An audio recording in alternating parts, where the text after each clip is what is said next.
Alright, so we're checking out the Kootai Ki84. This is a Japanese Warbird based RC airplane. I think it's called a Nakajima, if I'm not 100% sure on that. For the historian buffs out there, correct me down in the comments if you'd like.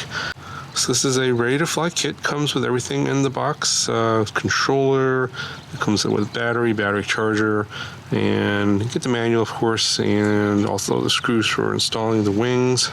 And this is another one with a brushless motor. It's pretty big, 2204 in size, 2300 kV, and runs on a 6-inch propeller here. And these parts here are actually parts that are used on quadcopters or FPV drones. The wingspan is 690 millimeters. It is using 4-channel operations, so you have aileron, rudder, and elevator control, as well as throttle.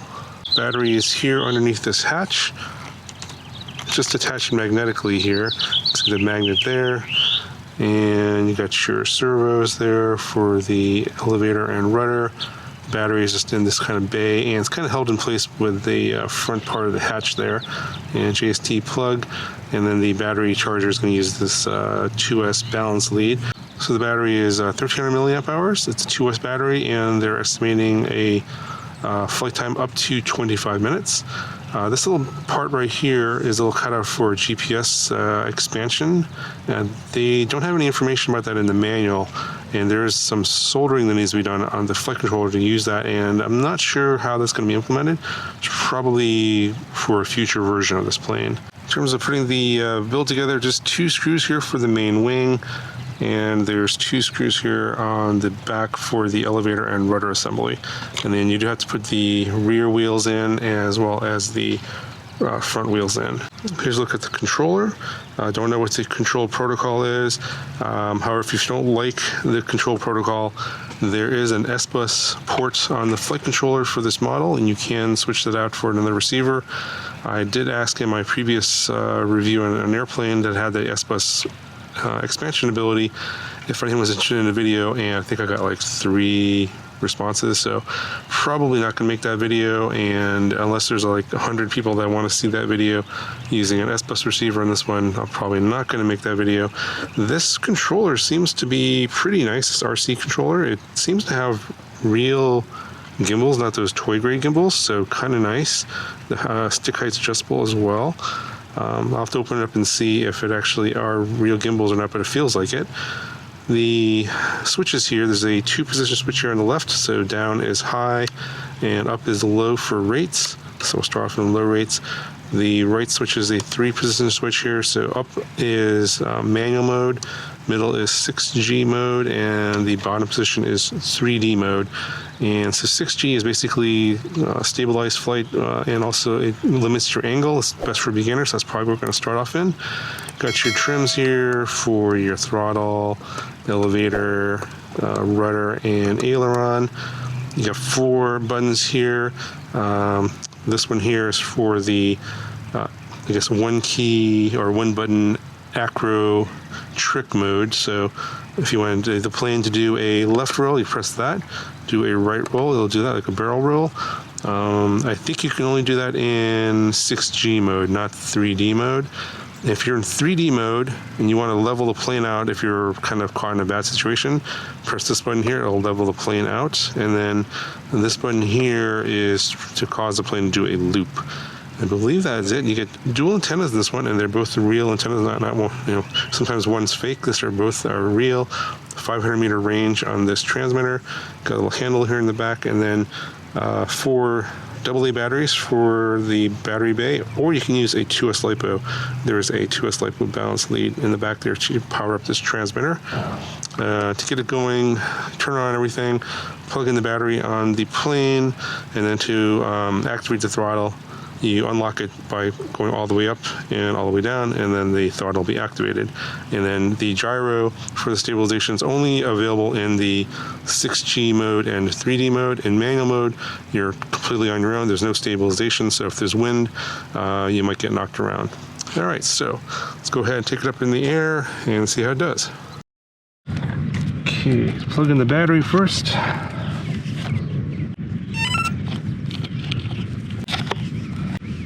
turn on the transmitter, and we'll unlock the throttle. Should have control now, and looks like we have some pretty fine control there, but that's a lot of throw. Let's see here. Okay, so headed backwards.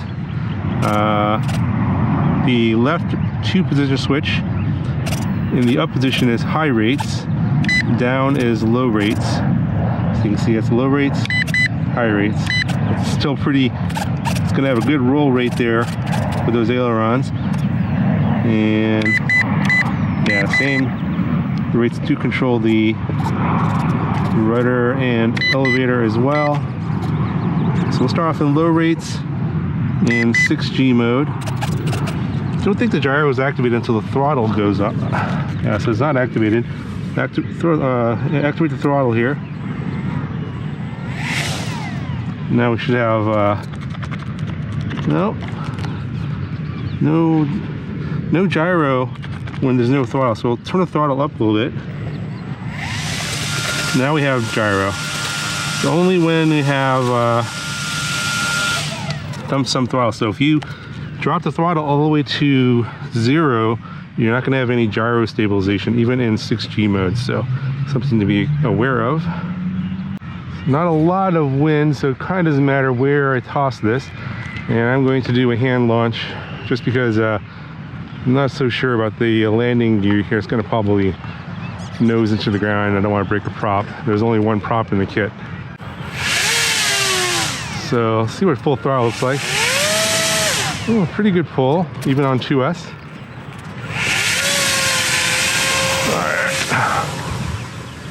Wow, oh yeah, the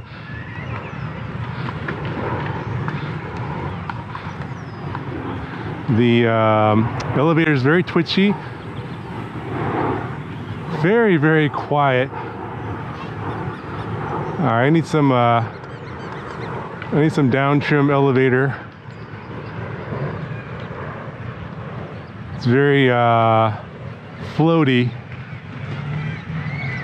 And then in the 6G mode, it does help you level it up, but it does have a tendency to kind of go up. So I'm gonna bring it down close here. Oh, it's super quiet. This is one of the quietest airplanes ever flown here at this field. You can barely hear it. So I think this one needs a little bit more airspeed. I can kind of see it has some stall tendencies, so I'm not too confident about flying this in 3D mode. I don't want to crash it, so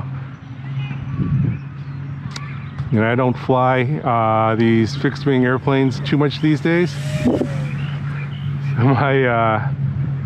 my confidence in my flying skills is not so great these days anymore. But in these in the beginner modes, these are very, very flyable.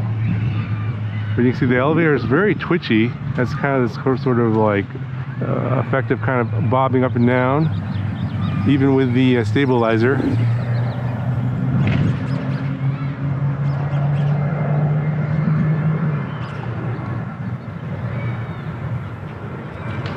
Alright, let's have to try to go the other way. Let's go right.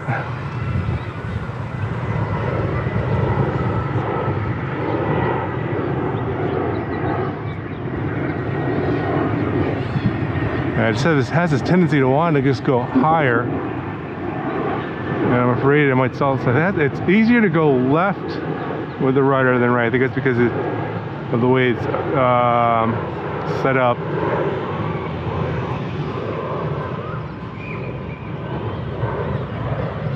I think I'll have to manually adjust the elevator to give it more down trim. I'm not sure if it's a CG problem.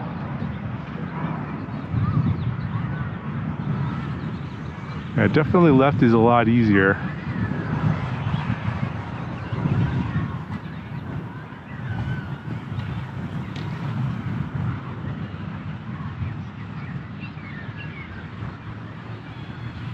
All right, so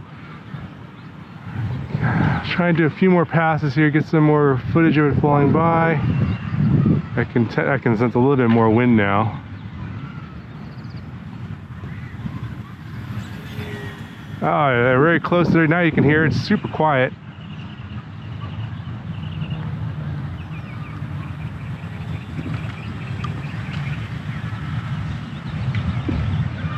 So this controller, I think, does have real gimbals. It does seem like it gives me a little bit more authority. I feel like I'm more locked in with the plane, even though it is kind of, I think the CG is either off or I just have bad trim on the elevator. It looked like it was level, but I think for this model, I think you're going to want some down trim on the elevator because it has this tendency to sort of bob up. But you know, I am just flying it like it came out of the box pretty much, and getting a little bit more confident with it.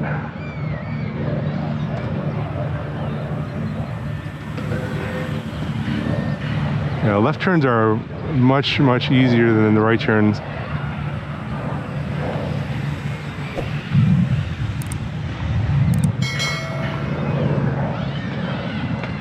I think the other way you could solve the CG issue is maybe adding some nose weight. It doesn't look like the battery can move any more forward in that compartment. It's kind of like pretty much fixed in place. So maybe adding some like coins or something to the front can definitely help it, because it does seem like it's a little bit tail heavy. I think that's what's going on here.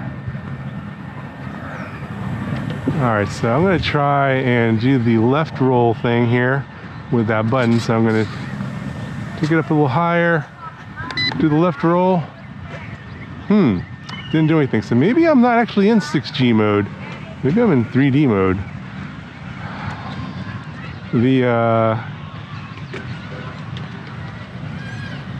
The instructions, I guess, weren't that clear, or the picture on the Banggood page seemed like that's where it should be, but this middle position may not be 6G mode, because you should be able to do those one trick or the one button tricks.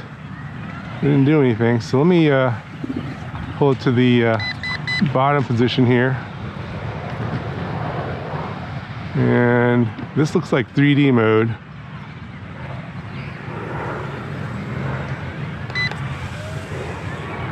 Oh, see, the level button worked in this mode. Okay, kind of weird. Yeah, so that is 6G mode, but the one trick rolls things don't work in 6G mode. I guess I got confused on the instructions. I guess you have to be in 3D mode to have those work. So let me see if I can even get this to work. All right, so this, and then, wow, okay. So it does go full throttle. And going back into 6G mode, so yeah, it's a little scary. So basically what it does is it goes full throttle and then does the trick for you, does the full loop, but it does surprisingly not as fast as I thought it would be, the roll. And personally, I'm not that impressed. I think first I gotta resolve the CG issues, and then it should be very flyable in 3D mode. But I'm doing a full right rudder. It wants to stall. Got to keep up that airspeed. I'm over 50% throttle. It is 2S. I know that you're going to ask if you can do 3S. I don't know. It doesn't say anything about that. The 16 amp ESC on this one might not be able to handle 3S, and then you might just, blow the ESC. So I wouldn't recommend it, because it doesn't say that it supports it. So of course you could always swap out the ESC for a 3S compliant one. That's always possible. Honestly, like I always find these beginner modes very relaxing. It does most of the flying for you. You see, very quiet, super quiet, and I'm able to fly nice and low here too, no problem. It looks really nice in the air too. Yeah, this is definitely a much nicer controller than the last 2S airplane that I flew with those toy grade gimbals. I think just needs a little bit of tweaking in terms of the controls, especially the elevator needing more down trim. Other than that, it's nice. Gonna fly nice and low here. It's so quiet, it's really nice.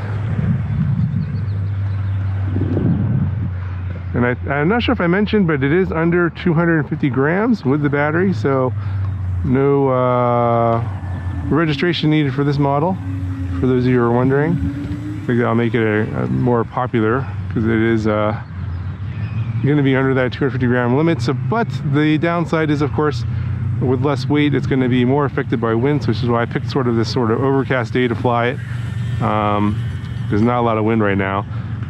I think in a few hours, once the clouds break off or burn off, and then we have more sunny conditions, that's when the wind's going to kind of kick in, and this thing will get pushed around. I know, because I've flown a lot of these sub-250 microplanes before, and they do get pushed around in windy conditions over 10 miles an hour. Right now it's like 5 miles an hour, so it's not really being affected by the wind. Whoa, that was a crash. I wasn't actually trying to do that. Wasn't trying to land. I was flying at myself, but it looks fine. Pretty low speed crash there.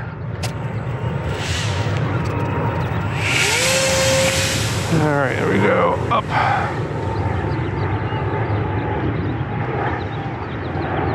I was trying to fly it right at myself, but then I got a little too low.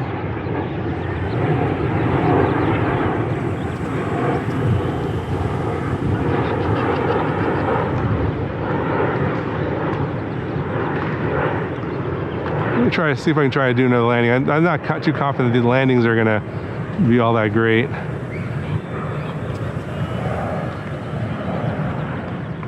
But you can fly really nice and low like this. Pretty nice.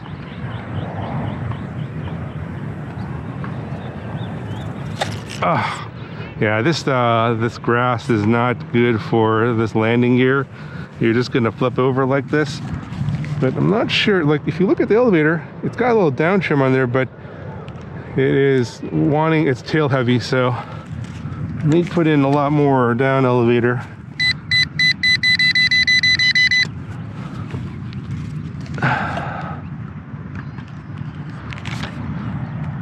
All right, let's try it again. Doesn't look like the down trim elevator does anything in 6G mode. Oh, well, it kicked in there once the throttle kicked in. All right. Oh, it's a little better now. I put in some down trim. It's it crashed again. Too low.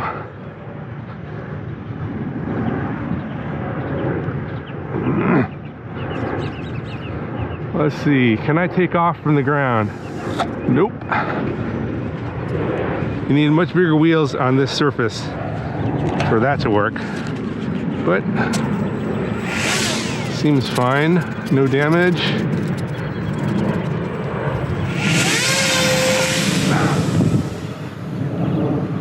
All right, here we go. 25 minutes of flight time. I'm gonna probably end this pretty soon because I am getting a little tired, and 25 minutes is way too long to maintain this level of concentration. Gosh, I did it again. Maybe I have too much down trim. Yeah, I just need to have more weight in the front. And the thing that popped off here is these little bombs. These are just press fit.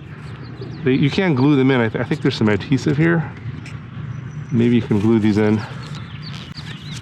But they just pop right back in like so, no problem. Yeah. I was expecting the prop to break by now. Seems to be okay. Let's take off this way. All right. Let's see if I can not get too low. Get a few more passes here. I do like the way it looks in the air.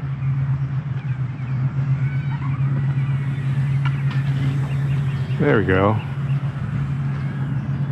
The elevator is a little bit sensitive, a bit twitchy, which makes it more challenging to fly low to the ground like this. So for those of you that are wondering, oh, more throttle. Do a little touch and go there.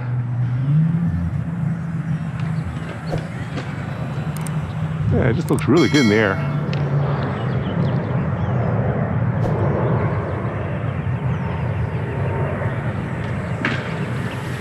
Woo!